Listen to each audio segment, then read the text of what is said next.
Hey you, welcome to this video where I will help you out how to customize the chart on TradeLocker with using GateFX. It is quite simple, guys, because right now we have the chart right here. And if we double click right here on the BTC USD, we have here a lot of things that we can change. Right here, we can change the body if you want to purple or what you want. Now we want it on green now, but you can also change it to every single color that we want. We can also do this for the border.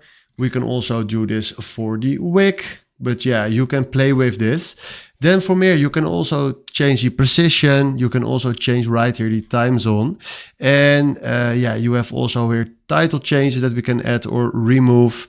Now here also the same for bar change values. Then we have also a skills and line. So you have also a lot of options right here where you can change your chart with. But these are the options how you can customize your chart. So make sure that you check everything carefully, turn things on, turn things off. And this is how you can customize your own chart. So hopefully this was the video I was looking for. Thanks for watching and have a wonderful day. Ciao.